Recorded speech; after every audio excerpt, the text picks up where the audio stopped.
જય માતાજી મિત્રો, જય દાદા દ્વારકાથી, જય માં ભવાની. કેમ છો બધા? મજામાં ને મિત્રો? વધારે પડતી તમને કોઈ ઉપર લાગણી દર્શાવો અને એની જરૂરિયાત હોય એ પેલા તમે પહોંચી જાઓ, એને બોલાવવાની તમે વાટ ન જુઓ, ત્યાં તમારી કિંમત ઘટી જાય છે.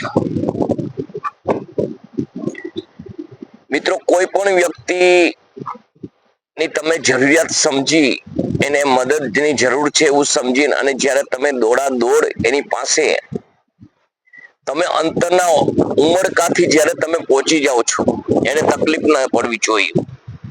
એને ખરેખર જરૂર છે એ પેલા આપણે એની જરૂરિયાત પૂરી કરવી જોઈએ.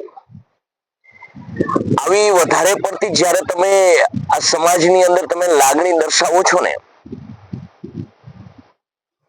ત્યારે એની પાસે જે તમને હેત છે એનો બદલો તમને હેત દેખાય છે ને એવું નથી, ત્યાં તમારી કિંમત ઘટી જાય છે. જેમ બાળક પ્રત્યે માતાને પ્રેમ હોય અને માતા એની જરૂરિયાતો પૂરી કરે, પરંતુ માતા જ્યાં સુધી છે એવી જરૂરિયાત એની પૂરી કરે છે, ત્યાં સુધી બાળક એને એમાંથી 100 માંથી એકાદો ટકો જ એવું બાળક નીકળે કે એ માતાની લાગણીને એની કિંમતને સમજી શકે. પણ ઝાઝા ભાગે એવું નીકળે છે બાળક કે માતા જે કરે છે એની ફરજ છે, એમાં કઈ નવાઈ નથી કરતી. એમ આ સમાજની અંદર પણ એવું છે, જે તમે વધારે પડતું જ્યારે તમે એના માટે કોઈ કરવા માંડો ને, ત્યારે એની પાસે તમારી કિંમત ઘટી જાય છે. એની પાસે તમે એક સામાન્ય બની જાઓ છો.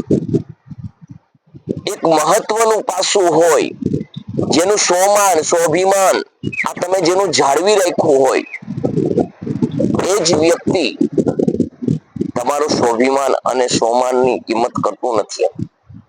એટલે સમાજના હંમેશના માટે તમે એક વિચારીને ચાલજો કે બહુ કોઈની પાસે જવાથી, એને લાગણી દર્શાવવાથી, એને કિંમત સમજાવવાથી, એને ઉપયોગી થવાથી તમારી કિંમત ઘટી જાય છે, તમારો દુરુપયોગ થાય છે.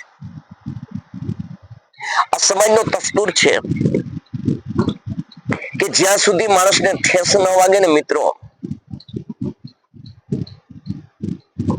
અંધારાની અંદર કોઈ પણ માણસ જતું હોય અને જેમ ઠેસ લાગે અને બત્તીની યાદ આવે ને, એમ જ્યાં સુધી સમાજની અંદર કોઈ પણ કાર્યક્ષેત્રની અંદર એ માણસ નિષ્ફળ થવાનું હોય, ત્યાં તમે એને સફળ બનાવી દો, એને ખબર ન પડતા એવા તમે એના ઓચિતા એ બોલાવ્યા પહેલા તમે જ્યારે કામ કરો છો ને, ત્યારે તમારી કામની કિંમત રહેતી નથી, તમારી કિંમત ઘટી જાય છે. કારણ કે તમારી લાગણીનો ત્યાં દુરુપયોગ થાય છે, તમારી કિંમત ત્યાં કોડીની થાય છે. એટલે વધારે પડતું કોઈ પાસે જવું ને, એ પણ એક મૂર્ખામી છે. અને હંમેશના માટે મિત્રો યાદ રાખજો કે તમે કુટુંબ, પરિવાર, સમાજથી માંડીને બધી જગ્યાએ તમે જોજો, જ્યાં તમે વધારે ઉપયોગ જેને આવ્યા હશો, જેને તમારો વધારે ઉપયોગ કર્યો હશે, જેને તમે એના અંધારા ઉલેચ્યા હશે, એનો ખરાબ સમય હશે, ત્યારે તમે કોઈ ટેકો નહીં બનતું હોય ત્યારે તમે એનો ટેકો બન્યા હશો. ખરાબ સમયની અંદર તમે મદદગાર રૂપ બન્યા હશો, તમે એને મસીહા બન્યા હશો. એ જ માણસ તમને તમારી કિંમત તો નહીં સમજે, પણ તમારી સમાજની અંદર કિંમત ઘટાડશે. કારણ કે જીવનમાં જ્યાં સુધી માણસને ઠોકર ના વાગે અને ઠોકર લાગે ને પછી તમારી પાસે આવે ને, એ જ તમને સમજી શકે. એ જ તમને જે તમે અપેક્ષા રાખી હોય ને એ અપેક્ષા વર્ષો સુધી તમે એવા સંબંધો નિભાવ્યા ને જે નથી બોલ્યા ને શબ્દ એ તમને એમ કહે કે મને આમાંથી ઉગારી લ્યો. પણ મિત્ર તને તો વારંવાર ઉગાર્યો છે. તને ન કહેતા તને સપનામાં દુઃખ નથી થવા દીધું એટલું તારું ધ્યાન રાખ્યું છે. પણ સાલા તને તો સોનું જાણ્યું ને કથીર નીકળો. તને ભાઈ જાણી અને જાણ્યો અને તું તો ભડવો નીકળો. શું સમજવું તને એમ?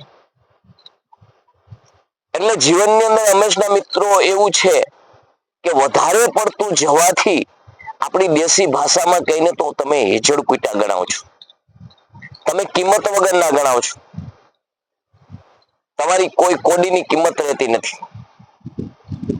એટલે જીવનમાં હંમેશા માટે ધ્યાન રાખજો કે ઓવર ક્યાંય ન થતા. એને ગમે તેવી મુશ્કેલી હોય પણ એ મુશ્કેલીમાં તમારે સહાયરૂપ થવું હોય ને તો તમારી પાસે ને આવવા દેજો, પછી જજો. બાકી એમને જ્યારે તમે જઈ અને એનું કામ કરી દો છો ને એને ખબર નથી પડતી ને એટલે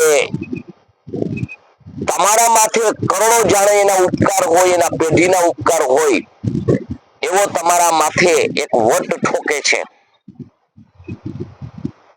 કારણ કે તમે તમારી લાગણીની અંદર તણાઈ ગયા છો અને એ લાગણી તમારી મૂર્ખાઈમાં પરિવર્તન થાય છે. આવી મૂર્ખાઈમાં પરિવર્તન તમારી લાગણી ન થાય, આવું તમારા જીવનમાં ન થાય એનું ખાસ ધ્યાન રાખજો. નહીતર જીવનમાં હંમેશા માટે તમારી કોઈ કિંમત નહીં રહે. એમ આ સમાજની અંદર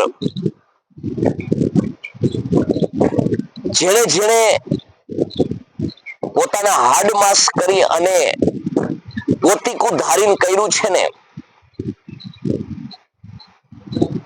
એની કિંમત ક્યાંય થઈ નથી. અને જે ખોટી વાતો કરી અને જે મીઠા બોલ બોલવા વાળા છે ને એ બધું યશ લઈ જાય છે.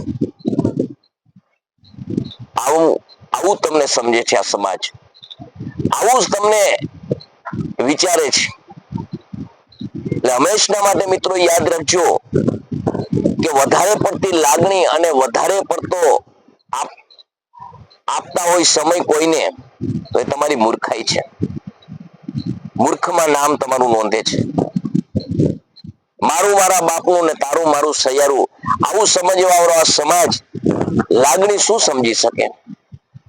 તમારો હેત પ્રેમ શું સમજી શકે? એટલે જીવનમાં ખાસ નોંધવા જેવું છે કે જેને વધારે પડતો સમય આપતા હોય અને લાગણી દર્શાવતા હોય ને ત્યાં તમારી કિંમત નહીં કરે. તો મારો વિડીયો તમને કેવો લાગ્યો કોમેન્ટ કરીને જણાવજો. મારા વિડીયોને લાઈક કરજો, શેર કરજો, સબસ્ક્રાઈબ કરજો. જય માતાજી, જય દાદા દ્વારકાથી, જય મા ભવાની.